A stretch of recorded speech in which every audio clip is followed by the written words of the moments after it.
Tratando de ver, vamos a hablar sobre la transición energética y qué está pasando con renovables en el mundo y en Argentina.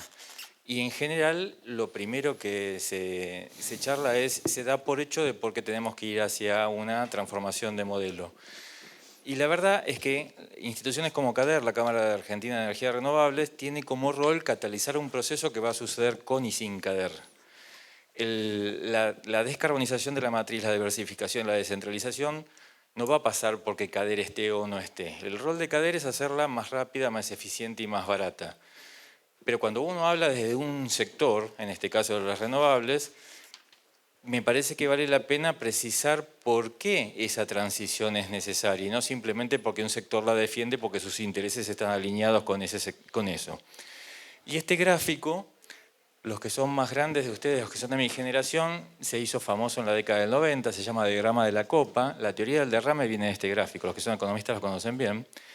Esto lo que muestra es que el quinto más rico de la población mundial, en el que estamos todos nosotros los que estamos hoy aquí, así que la próxima vez que se quejen, recuerden la suerte que tienen, se queda con el 87% de toda la inversión, la infraestructura, el ahorro y todos los parámetros macroeconómicos más importantes. Y esto es cada vez más concentrado. La teoría del derrame suponía que cuando los ricos éramos más ricos, derramábamos riqueza sobre los 4/5 más pobres y eso se democratizaba. Los últimos 40 años muestran lo opuesto. O sea, esto cada vez se concentra más. Y cuando hablamos de modificar el modelo energético, ya no es un cambio de tecnología por una por otra más limpia. Es un cambio de paradigma donde la energía estructura ese cambio de paradigma y debemos modificar el modelo de consumo primero, de producción después y la energía que lo estructura. Vamos a ver este es el proceso de IRENA que propone cuál es el escenario 2050 deseable a partir de arrancando el escenario base 2020.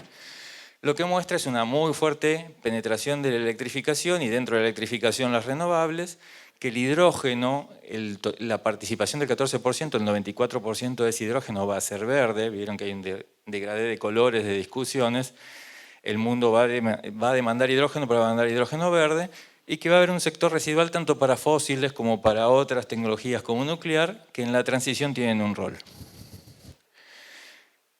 En el jet set de la energía van a escuchar muchas veces las políticas de las 5Ds, a veces las 6Ds, descarbonización, democratización, diversificación, descentralización y digitalización. Yo a veces le agrego una D de demagogia, pero todas esas dimensiones son reales. Lo que van a ver es que en términos, lo que ven a la izquierda en el gráfico son la cantidad de marcos regulatorios por nación disponibles y se ve que el acento está puesto en electricidad, porque es donde tenemos mejor rentabilidad de la inversión para la descarbonización. Perdón, me pasé una. Este gráfico lo que muestra es que pocos países tienen una penetración muy alta de renovables y acá no está discriminada la dimensión de la hidroeléctrica. Cuando la hidroeléctrica está presente como en Brasil o en Paraguay, lo computa completamente como renovable, que es una discusión que en la Convención de Cambio Climático se toma hasta 50 megas, pero aquí no está discriminado. Y lo que muestra es que muy pocos países tienen una penetración muy alta y hay barreras arancelarias que va a tener que enfrentar todos los países, pero fundamentalmente los emergentes como Argentina, que son huella de carbono e intensidad energética. La huella de carbono para la Unión Europea ya está vigente, la intensidad energética está a la vuelta de la esquina, y son dos parámetros que están muy bien medir, pero que van a ser usados en el comercio internacional como barreras para los emergentes. Supongamos que Argentina estuviera fabricando estos controles remotos. Este control remoto, cuando yo quiero exportarlo, me van a medir cuántas toneladas de carbono equivalentes emití, pero también me van a medir cuán eficiente soy energéticamente, cuántas unidades de energía consumí para fabricarlo. ¿Qué significa esto? Que Argentina, en términos de emisiones globales, es el 0,7% de las globales, no mueve la aguja, pero en términos de emisiones per cápita, en América Latina estamos 60% por arriba de la media. O sea que Argentina arranca corriendo de atrás en términos económicos. Supongamos que somos negacionistas del cambio climático, que creemos que es un invento de la izquierda internacional y todas esas cosas que se escuchan hoy. Si no lo hacemos por esas razones, verdaderas o no, lo tendríamos que hacer por hacer competitiva nuestra economía. Este estudio de Naciones Unidas para el Desarrollo, como todo estudio que hace un escenario de prospectiva de desarrollo hacia adelante, tiene muchas hipótesis muy discutibles. Pero es interesante ver las conclusiones y muy rápidamente hicieron 3 escenarios. Un escenario business as usual, tendencial, proyecto simplemente lo que estoy haciendo ahora. Un escenario intensivo en gas, solo lo que no puedo hacer con gas lo hago con renovables. Y otro intensivo en renovables, solo lo que no puedo hacer con renovables lo hago con gas. Las conclusiones, algunas obvias y otras no tanto. La principal obvia es renovables es el escenario más barato. Perdón, más barato, más limpio. También es el más barato. Spoileé mi propia presentación. Es mucho más limpio, reduce respecto del BAU 59% de las emisiones respecto del 6% que reduce el escenario del gas. Eso era obvio, vino bien para cuantificarlo. Ahora, los otros dos, que renovables es más barato y que genera más empleo, casi 10 veces más empleo que el gas, no son intuitivos para el establishment de la energía en Argentina.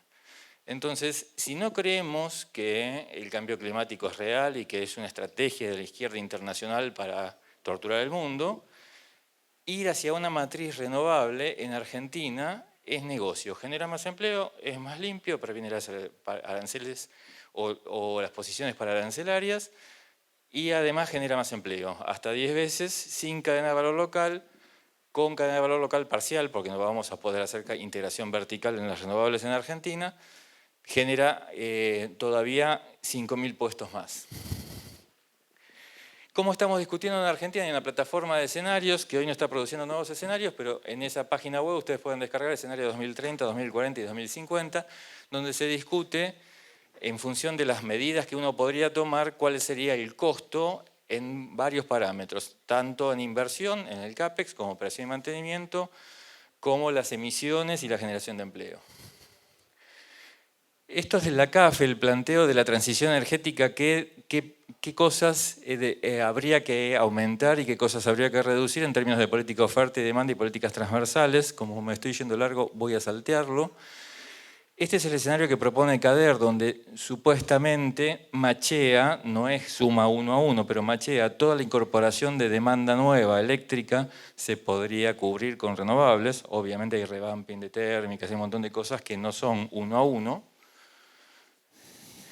Esta es la foto actual de qué está pasando en Argentina. En solar, en particular, lo que ven a la izquierda, está ya en 2 gigas en términos de cubrir la matriz eléctrica respecto de la ley 27191, que es una ley de modelo de cuota con incentivos fiscales. Renovables está cubriendo, redondeando, el 17% de la matriz. Debía ser 20% este año, porque la ley objetivo tenía mínimos que este año se convertían en 20. Las dos barreras que hicieron que no se alcance ese 20, uno es el financiamiento y otro es la infraestructura eléctrica, la capacidad de transporte, que también está relacionada con el financiamiento porque no hemos crecido en capacidad de transporte por falta de financiamiento. Y lo que ven al lado es el crecimiento del mercado de generación distribuida. Generación distribuida tenemos redondeando 70 megas al día de hoy por la ley nacional, algunas cosas más, poquito, por algunas leyes provinciales. Me gusta compararlo con Brasil, ahora vuelvo a la anterior. Brasil está agregando 1 giga por mes. De ese giga, el 70% es generación distribuida. Ya produjo más de 1.600.000 empleos en Brasil y un movimiento que pueden ver ahí, más de 254 billones de reales de movimiento económico. La decisión de hacer el neteo en energía y no hacer el neteo en dinero en la ley de generación distribuida fue decisiva. El primer borrador de ley de generación distribuida de aquí, que habíamos redactado nosotros, era igual que el de Brasil. Argentina decidió tomar el modelo de Chile, donde se hacía net billing, se neteaba con precio mayorista y el excedente se vendía a precio mayorista, y con el subsidio en tarifa, después de 5 años, o más de 5 años ya, tenemos 60 megas, o 70 redondeando, en Argentina, y 1 giga por mes en Brasil. Brasil debía ser 3-4 veces el mercado argentino en función del tamaño de la red y del país, pero no 1000 veces. Esta es la penetración en Argentina, que la ley, la 27191, tuvo un efecto real, pasamos del 2% al 17% redondeando, Podría haber sido mejor, pero no fue malo. Y ahora estamos en la etapa de tenemos que ir un escalón más allá. Lo que ven a la derecha es la penetración de eólica, solar, bioenergía y micro y pico hidro. Y arriba a la derecha, ¿quién es quién? Y van a ver que la mayoría de los proveedores esos son parques solares utility scale, la mayoría de los proveedores son chinos. Estamos proponiendo una ley de transición energética, ¿por qué?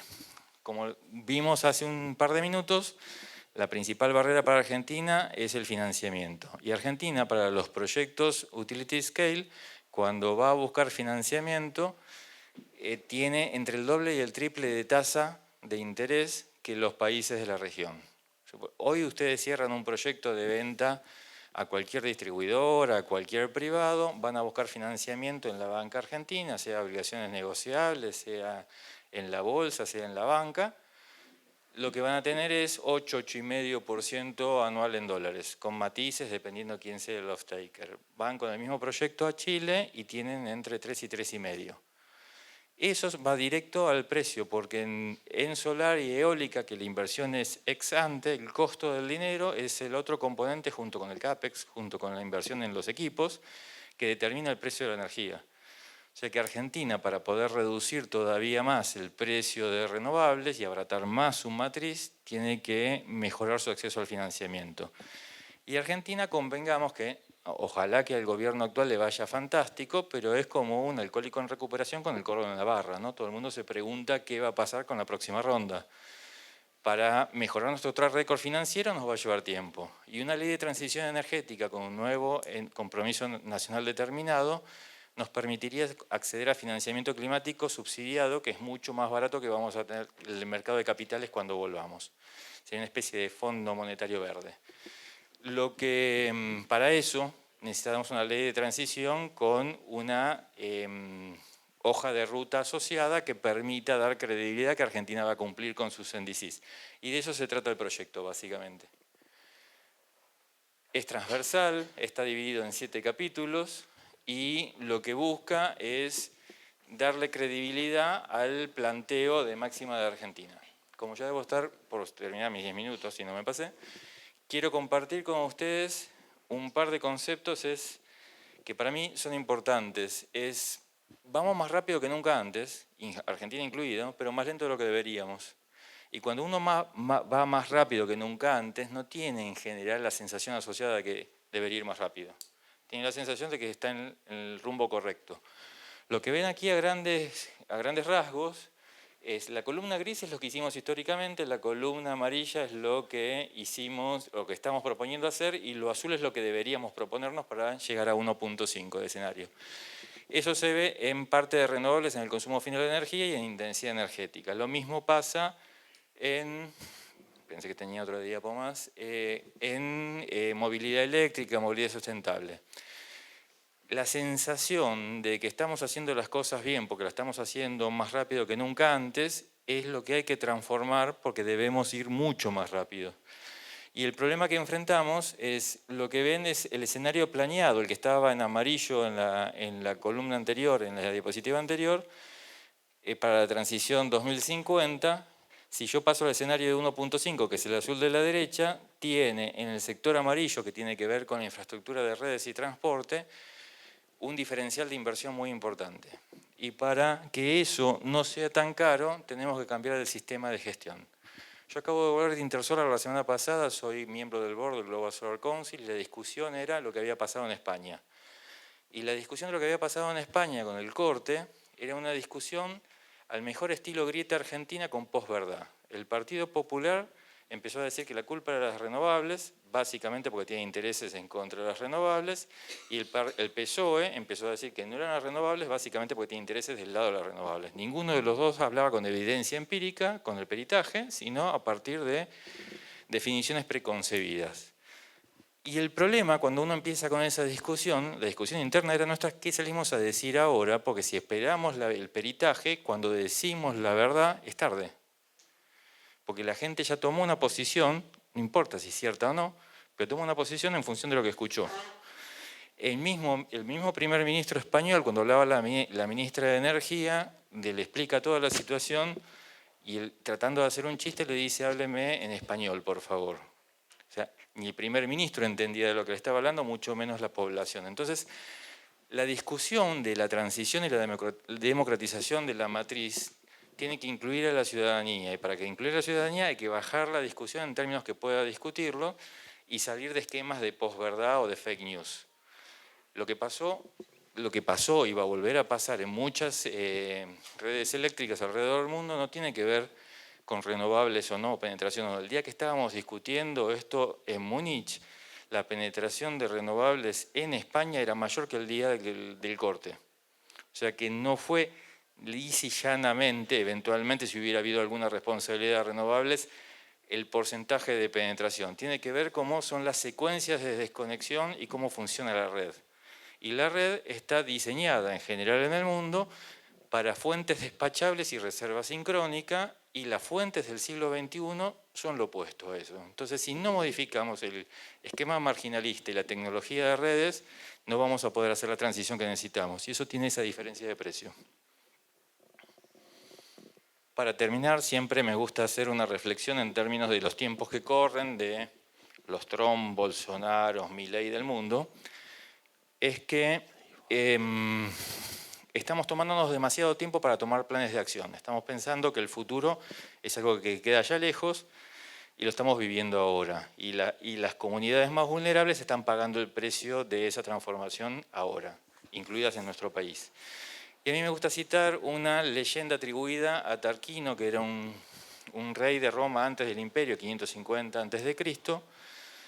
Tarquino era conocido como el soberbio, no era porteño, no era argentino, todavía no existíamos. Y dice muy rápidamente la fábula que se encuentra con una viejita que tenía 9 papiros y le pregunta qué tiene allí, porque no era algo habitual, y la viejita le contesta que son los 9 papiros de la sabiduría universal, si los quiere comprar por 3 monedas de oro. Tarquino se ríe que va a tener la viejita sabiduría universal, rechaza la oferta, la viejita toma muy segura de sí misma 3 de los papiros y los quema. Le dice: ¿quiere comprar los 6 que quedan por 6 monedas de oro? Y Tarquino dice: pero si no lo compré antes, que eran más, ¿por qué voy a pagar más por menos y ni siquiera sé si es cierto o no? Vuelve a rechazar la oferta, la viejita toma 3 más y los quema, y para hacerle rápido la figura, le quedan los últimos 3. Lo quiere comprar por 9 monedas de oro y Tarquino dice: ¿y si esta señora está quemando algo valioso y yo simplemente por desconocimiento lo estoy dejando pasar? Dice la fábula que compró por 9 monedas de oro esos 3 papiros que quedaban, y que posteriormente estos se convirtieron en los oráculos civilinos del posterior Imperio Romano, que era el material de consulta de los sabios del imperio. Esa parte de la fábula no es la que me interesa. Tarquino, por soberbia y desconocimiento, esperó y pagó el triple por 1/3. En términos de negociación climática, estamos haciendo exactamente lo mismo. Estamos esperando que alguien más tome decisiones y esto cada vez sale más caro y cada vez se paga con las comunidades más vulnerables hoy, no en el futuro. Muchas gracias.